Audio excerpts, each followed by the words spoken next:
Former Democratic Congresswoman Tulsi Gabbard, who's now a cable news commentator for Fox, was persistently harassed by extra security guards while flying throughout the country. The reason? She was recently targeted by Quiet Skies, an Orwellian TSA program that costs hundreds of millions of dollars and routinely violates the civil liberties of innocent Americans. Here's Gabbard describing what happened to her. Laura, this is a clear act of political retaliation. There's no other way to put it. You laid out the sequence of events the very next day after my conversation with you on the air, warning the American people about how dangerous a Kamala Harris presidency would be. I was placed on this domestic terror watch list, which is called the Quiet Skies list under the Department of Homeland Security. The clear pain and real visceral hurt that comes from this is, as you mentioned, like many Americans, I enlisted because of the terrorist attacks on 9/11 to go after the Islamist terrorists who attacked us on that day, and to now have my own government now turn around and put me on a domestic terror watch list. It hits to the core and is the ultimate sense of betrayal. But we look at why they are doing this. It has a chilling effect. Hey, welcome back to Nights and Weekends with me, your host, Marcus, here broadcasting from, I don't know, either the basement of someone's abandoned school or the remodeled Chinese restaurant. I don't know. But as you can see from the thumbnail, and you can also kind of see, this is going to be a quick and easy thing. We're going to talk about Miss Tulsi Gabbard being placed on the Quiet Skies list, which let me just get this out in the open, right? For a long time, I was one of these people, because I have a best friend who always jumps on any kind of conspiracy or whatever. Like, he must have infinite lives because he's constantly stepping on landmines and getting blown up, and he just reappears. Like, it's like a game with infinite lives. But for people like me and other people that are not like me, who don't want to believe in conspiracy theories and everything else, this was the clarion call for me when it comes to what Trump was talking about with the deep state. Ed and Marcus, even though present day Marcus didn't find it, your ass gonna have to find a damn thing about Trump talking about the damn deep state. Go on ahead and put that on in there. Once the preserve of conspiracy theorists, now the President of the United States calls himself a victim of it. Unelected deep state operatives who defy the voters to push their own secret agendas are truly a threat to democracy itself. So as we can see there, he's talking about the deep state and everything else. These are the bureaucrats, by the way, okay? Wish I can get some color. Okay, these are the bureaucrats. These are the folks whose job it is to do X, Y, and Z, who don't give two craps about you or anything else, and also has their own agenda. Thomas Sowell also spoke about this. Ed and Marcus, I'm sorry, baby. You gonna have your work cut out today, brother. Put that on in there, okay? Of Thomas Sowell talking about dealing with the bureaucrats in the damn government. Put that on in there. At least in principle. So I spent the whole summer trying to figure out how would I test this? And finally I came in one day and announced to the little group there in the office that I have it. That what we need are statistics on the amount of sugar cane standing in the field before the hurricane came through. And I'm waiting for the congratulations, and I can see looks of shock in the room, like this idiot has stumbled on something that will ruin us all, you know. And I realized I was concerned as to whether this law was beneficial or not beneficial to low-income people. They were concerned because this law was providing 1/3 of the income of the U.S. Department of Labor. And once you begin to see that the government agencies have their own self-interest, quite aside from whatever they're theoretically supposed to be doing. So they were behaving precisely as a neoclassical, precisely as Milton Friedman would have predicted, they were in pursuit of their own incentive. So, as we can see there, we also have that where Thomas Sowell kind of explains how people have their own goddamn agendas and they want to do X, Y, and Z, and we're the ones who are going to have to live with the consequences of that.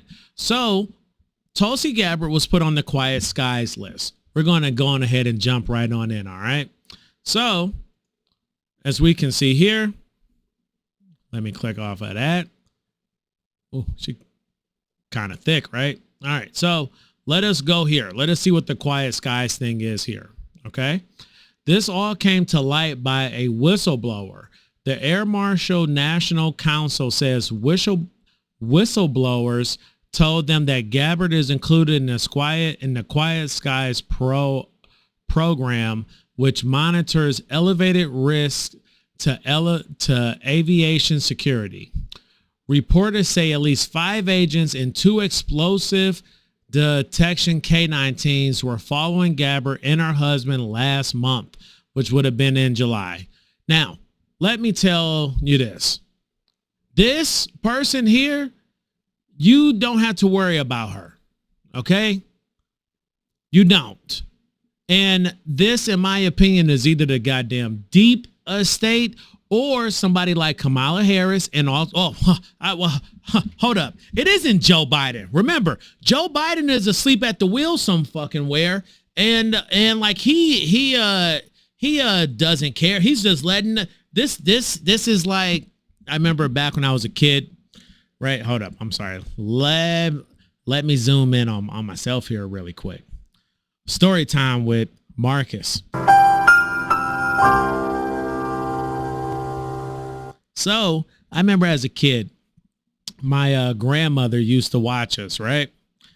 And when my grandmother would watch us, we would, as soon as she fell asleep, we would just run around, knock over her pots with plants in them and everything else, and we would tear up her house.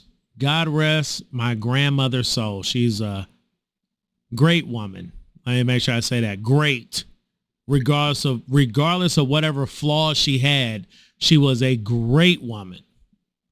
But the point was, as soon as my grandma went to sleep after the news, and those glasses just slowly slid down her nose, oh, it was time to run around and tear up the goddamn house. And again, let me make sure I do this. This is my everyday. This is my every video reminder that this is what you folks voted for, okay? When you all voted for Biden instead of voting for Trump, this is what you voted for, okay? I don't want to hear a goddamn thing about, oh, we didn't know that, like he was messed up in the head. It was evident then you didn't give a crap, okay? But anyway, so this is Kamala Harris. Essentially, it's either Kamala Harris or those buttholes in the deep state, the damn bureaucrats, who most of them I bet could be fired, and the government would keep on going, baby. Okay? They could be fired, and we could be able to go on ahead and have a government that might run a little bit more efficiently. But getting on back to this. So as we can see here, she had these folks following her around, and I'm just going to read this. It's no accident that I was placed on the Quiet Skies list the day after I did a primetime interview warning the American people about ... Those are ellipses.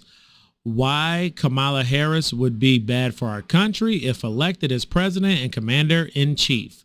What hurts me the most is the fact that, like so many Americans, I enlisted because of the terrorist attacks of 9/11, deployed to war zones to go after those terrorists, still serve in the U.S. Army for over 20 years, and now my government is surveilling me as a potential domestic terrorist. Okay? And I hope y'all can't hear my damn dogs.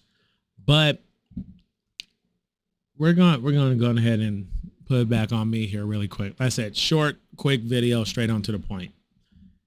And just so that we are clear, I have gotten to the point now where I don't believe just about anything that comes out of our government, because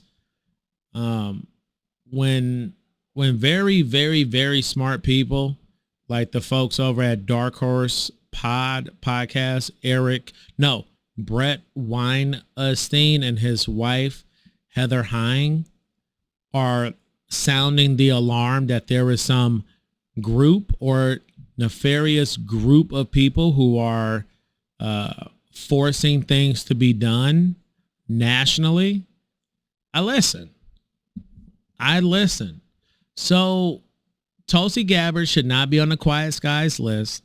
She isn't going to take anybody over. She isn't going to set any kind of aviation issues. But this is what the government does. So let me just finish it out with this. For anybody out there who thinks that LaVentry Beria, Marcus, Ed and Marcus, you're going to have to find that goddamn clip. I'm sorry. Man, I'm leaning on you heavy today, baby. Okay? But please throw in that clip of LaVentry Beria. But the idea of singling him out and trying to stretch existing laws to fit him reminds me of what Stalin was told by Lavrenti Beria. Beria, the head of the KGB, said, "Show me the man and I will find you the crime." And that's just not the American way. So as we can see there, show me the man and I will find you the crime. Okay? This is for the folks who think that they don't commit any crimes on an everyday basis, or that if the eye of government were to peer down on them, that they couldn't find just cause to surveil them.